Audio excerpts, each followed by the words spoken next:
Ahead on DC News Now at 4, flames ripped through an apartment complex overnight, leaving several injured and many without a home on New Year's Eve. So sad for the people at work because it's just destroyed. Some rain and wind will whip across the area for New Year's Eve. We'll let you know if this wind will stick around heading into New Year's Day. Also, it's the end of an era as a popular DC bus system reaches its last stop. What this means for circulator riders heading into 2025. My goals for the new year is to stay healthy, more rest. Then, a new year marks a fresh start for many of us. People share their resolutions for 2025 with DC News Now. And a former Maryland leader looks back on past encounters with former President Jimmy Carter. That's all coming up here at 4. You're watching the station covering all of the DMV.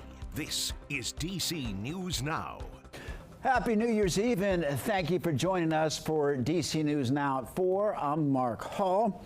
Annalisa Gale has the evening off. Well, let's take a live look outside the National Cathedral. That's a beautiful look right now, but we know change is coming. We could see rain a little bit later. Not good news for folks who plan on spending the evening out. I am one of them. Certainly before the clock strikes midnight, meteorologist Damon Madsen joins us now.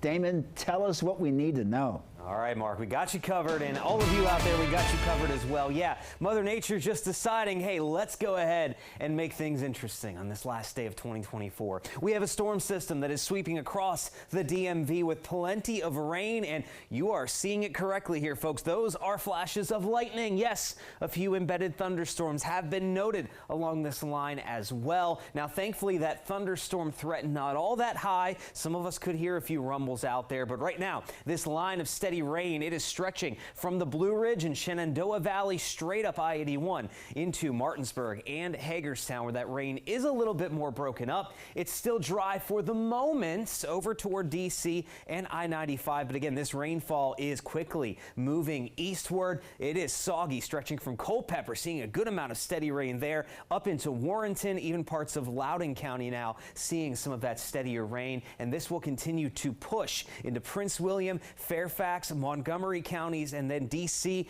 I'm expecting within the hour we'll see that steadier rainfall arriving here and making things soggy, at least for a little bit of time. So yes, we will be dealing with that soggy weather here for the next few hours. If you have early dinner plans, that's when you may run into that rain and those rumbles of thunder. But look at this, as we approach midnight, this rain will be exiting out of here, and we will be drying things off just before that ball drop at midnight. So it is a fast-moving storm system at the very least. Now, as we get into New Year's Day, though, we still have some weather to pay attention to. Check this out. A wind advisory is in place throughout the entire day tomorrow across most of the DMV, as behind this system, those winds are about to pick up quite a bit. How strong are those winds going to be on New Year's Day?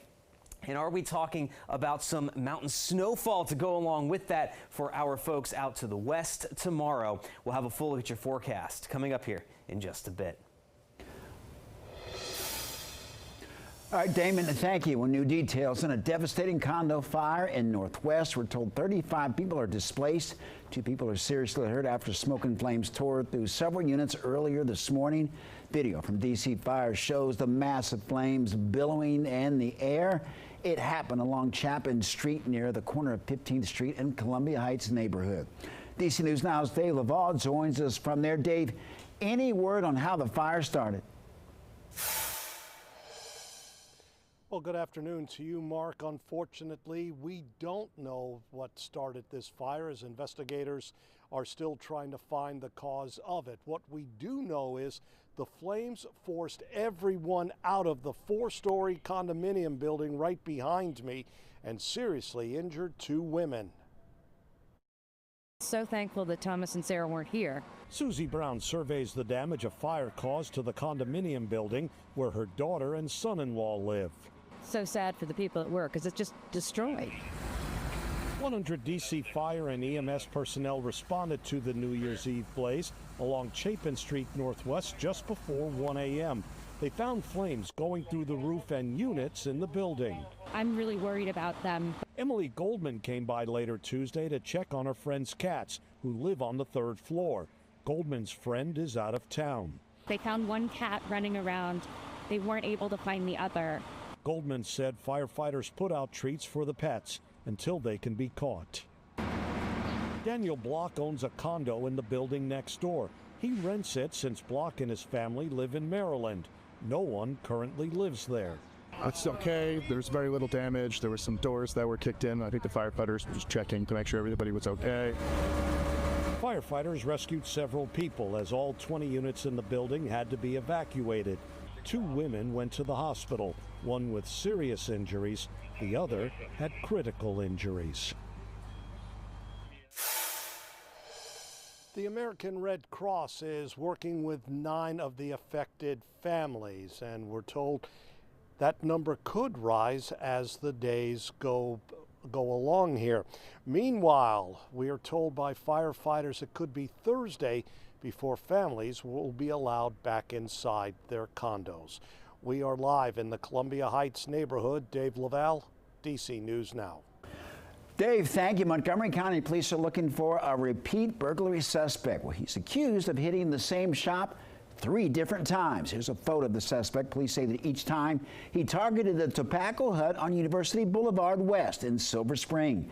They say that he got away with merchandise on December 13th, the 18th, and the 29th. Today is the last day of the D.C. Circulator bus service. Now, service officially ends tonight at 9, and D.C. News Now's Kevon Dupree went to the Circulator stop today and spoke with people who are riding the bus one last time. Passengers I talked to say they're upset this is the last day for the Circulator. They tell me it's a big loss for the district, and they say it'll create a big inconvenience in their commute. It was convenient for me at the time that I needed it, and for the most, the buses are clean, the drivers are respectful, and it's sad that the service is ending. With the Circulator bus service permanently ending Tuesday, many passengers are reflecting on their experiences on board Circulator buses over the years. I mean, it was good. They were quick. The bus drivers were really nice. You didn't have a lot of the riffraff that you have on the other buses, so it was more pleasant, I would say. Some passengers, like LaToya Brown, say the Circulator shutting down is a big loss. Brown is a nanny who used the service to make sure she and the children in her care got where they needed to go safely. Now, she's unsure how they'll get around. We go to the museums and we come from the museum. So now we will have to catch the train, or we have to just walk down there from top of the hill. Brown says the thing she'll miss most about the Circulator are the drivers. They made it very convenient, for us with the strollers. They would have other, passengers to go to the back. We can enter on the back as well. They was very helpful. And Circulator drivers say they'll miss the passengers they interacted with on their routes as well. We pride ourselves on the customer service, and they loved it. And I've got the same reaction that you have. Why are we closing? Why are we not running anymore? Metro bus route adjustments have been made to accommodate former Circulator riders. Those adjustments will remain in place until July. Reporting in Northeast, I'm Kevon Dupree, DC News Now. All right, Kevon, thank you. Now to Maryland, where work on the Purple Line continues. The State Department of Transportation is sharing some of the progress they're making. They say this year, 7 light rail cars arrived at the state. They can hold 430 passengers each. And you can see what they look like come 2027 when the Purple Line is slated to be finished. Looking forward to the new year. MDOT says that we can expect 28 more light rail cars to be delivered by the end of 2025. Well, people across the DMV are getting ready to celebrate the end of 2024. Preparations and celebrations are already starting to kick off in Alexandria to Maryland to the district. DC News Now's Liberty Simmons is live at the Wharf with how families preparing to ring in the new year. Good afternoon, ladies. It's an exciting time, and you can see the crowd starting to trickle in here. Many of the Wharf restaurants behind me are gearing up, but we take you to some of the biggest parties happening across the DMV for New Year's Eve. We're ready. It was a great year for us, and we're just hoping for another great year coming in 2025. One of the biggest New Year's Eve celebrations in Old Town, called First Night Alexandria, is now entering its 30th year. I will definitely be here for first night. I have spent a couple of first nights here. Lots of craziness tonight, but we are quite ready for it. We've been anticipating it for the last couple of weeks already in regards to product, staffing, and just being ready all around. The festival features a free, family-friendly fireworks show, music, comedy, and great food. Busy, fun, good for kids, good for adults, and good for puppies. Yeah. Or celebrants could head to the Gaylord National Hotel for its Big Night DC with unlimited bars, live entertainment, and TV star Mario Lopez. Fatima Muhammad says she still can't decide. I'm a New Yorker, so it might be just watching the ball at home. It might be sleeping. So I have several good options. Though the Wharf doesn't have a fireworks show, it says many of its restaurants are celebrating the holidays with special tasting menus and New Year's Eve parties with champagne toasts and DJs to ring in 2025. And many of the Wharf restaurants here also do require a ticket to celebrate, and the prices do range from as low as $30 to as high as $375 to celebrate the big night. For now, live here at the Wharf, Liberty Simmons, DC News Now. All right, Liberty, thank you. If drinking is part of your plans to ring in the new year, you can get around town for free.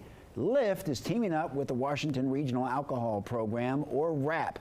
And just type in the code DecemberSafeDC24 into the Lyft app, and you'll get up to $15 off a ride between 10 p.m. and 4 a.m. The offer is good for anywhere in the D.C. area. A new code will be released on the WRAP website tonight at 9. Well, and a holiday reminder, Metro will be free to ride tonight from 8 p.m. until 2 a.m. And there will also be 24-hour bus service on 14 routes. Well, this year, Virginia's Drive Sober or Get Pulled Over campaign is ramping up its efforts, and there will be more patrols on the roads than ever before. According to the National Highway Traffic Safety Administration, drunk driving is responsible for 31% of traffic deaths year-round during the holidays. That number rises to almost 40%. The bottom line, if you've been drinking and you need a ride, you can always use taxis, ride-share services, or a sober friend to get you back home